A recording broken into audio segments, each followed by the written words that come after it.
Welcome back to the Astral Armor channel, everybody. I am feeling refreshed and relaxed after a couple weeks break.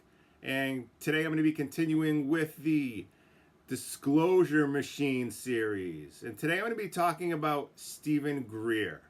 Despite how much I like him and despite how much I like what he has to say, it doesn't mean I trust him. And it doesn't mean I can't see through his facade. I agree with 80% of what he says, maybe even more, but he is still controlled opposition. He is still being used to craft a larger narrative that's meant to deceive you. This series isn't about a particular individual. It's about seeing beyond the surface of the controlled disclosure movement and seeing how the gears are moving. When the public looks for someone who blends spirituality with disclosure, someone who seems to stand outside the government power while speaking of peace, meditation, and cosmic unity, they turn to Stephen Greer. He has positioned himself as the visionary, the bridge between humanity and the benevolent extraterrestrial civilizations, the man who claims to lead contact through meditation and high consciousness. He presents himself as the counterbalance to the military secrecy. He's the spiritual rebel, the one who challenges the darkness with the light. But when you examine the structure behind him, the pattern becomes familiar.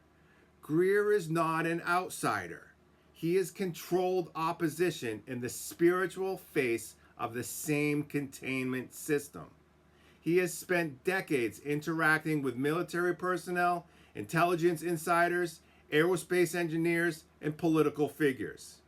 He gained access that no ordinary citizen ever would, and he gained it early. You don't get that kind of access unless somebody wants you to have it.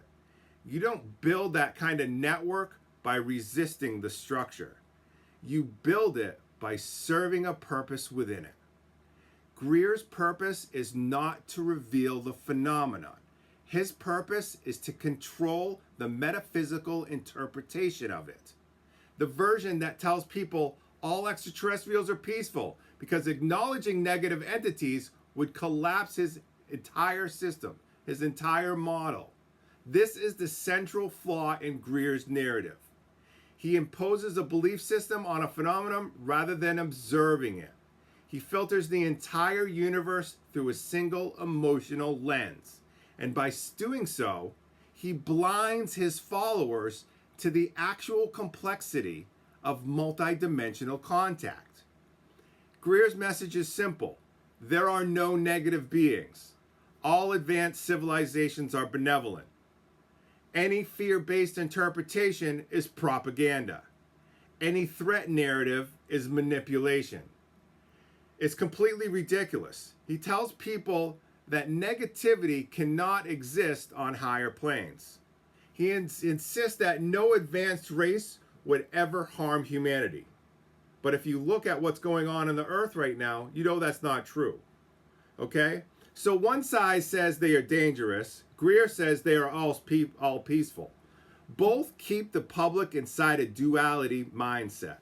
Okay? And this is what gives the contrast. Okay?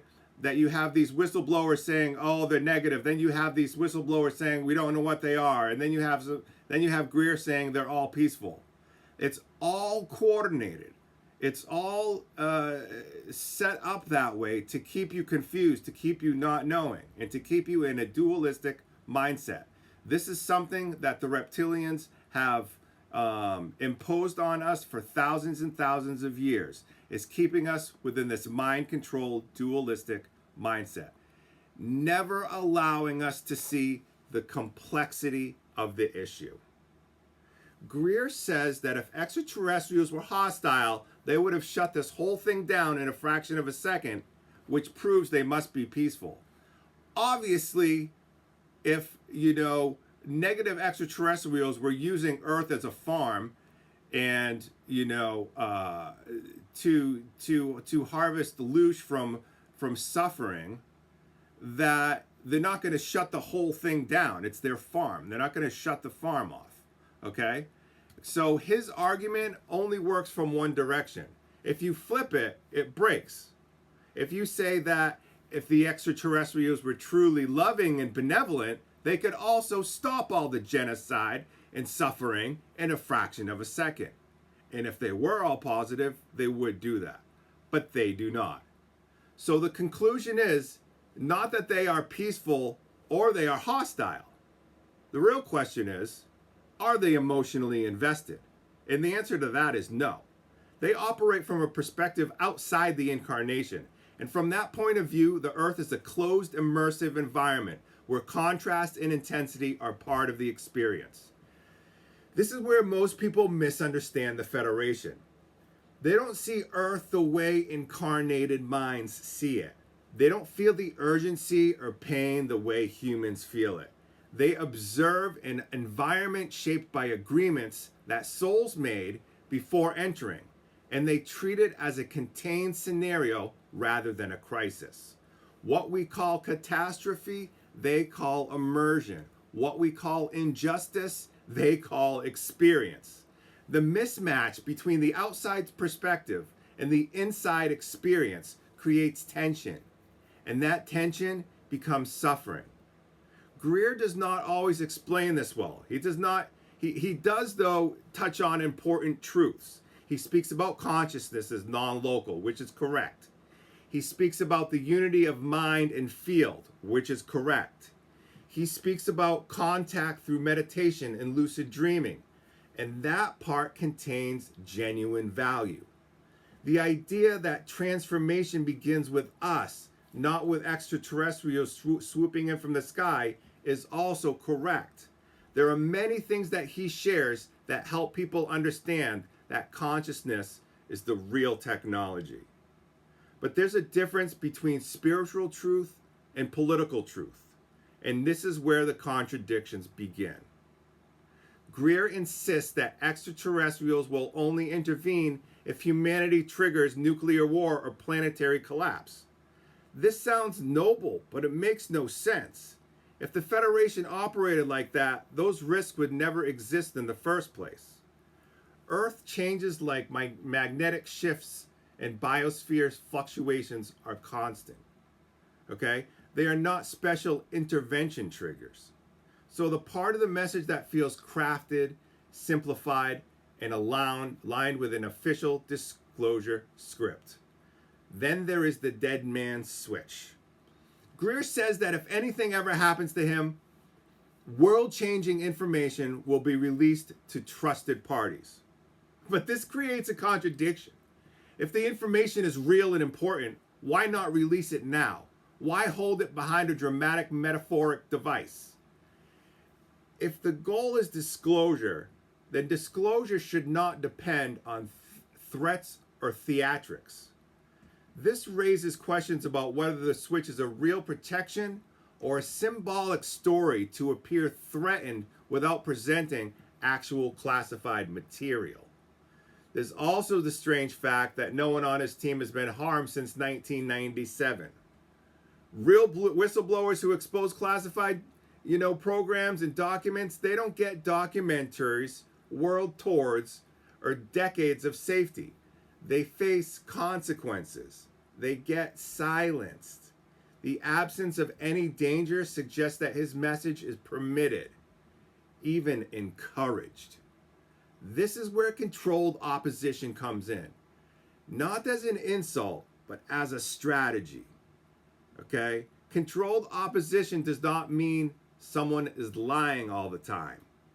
It's more like damage control. It means someone is saying many truthful things, but directing those truths into a safe conclusion. Greer speaks about consciousness accurately. He speaks about unity accurately. He speaks about the dangers of nuclear weapons accurately. But then he uses those truths to reinforce a narrative approved by higher authorities. The narrative is simple. Extraterrestrials are peaceful. The Federation is benevolent. They respect free will too much to intervene. Anyone who challenging this idea is spreading fear. Humanity must prove it's ready. Contact will only happen under perfect conditions. Until then, trust the process. This is the comforting message. It removes complexity. It protects the Federation from scrutiny. It keeps people passive rather than discerning. And it prepares the collective for a gentle, non-questioning acceptance of whatever disclosure scenario is eventually released. This is why some of his work feels orchestrated, not organic. CE5 is a good example. There's value in meditation. There's value in opening perception. But CE5 also conditions people to trust whatever that appears in the sky. If they're all positive, then we must trust it all. It combines spiritual sensitivity with external authority. It promises contact, but delivers confirmation bias. This makes it an ideal bridge between authentic consciousness exploration and official contact narrative that may not be what people believe it is. Still, it'd be unfair to dismiss Greer entirely. He has contributed significant work. He's brought millions of people into the field of consciousness, and he's consistently spoken against war. He's helped people understand that extraterrestrial life is not fantasy. These contributions have value, okay? The issue is not whether he's good or bad.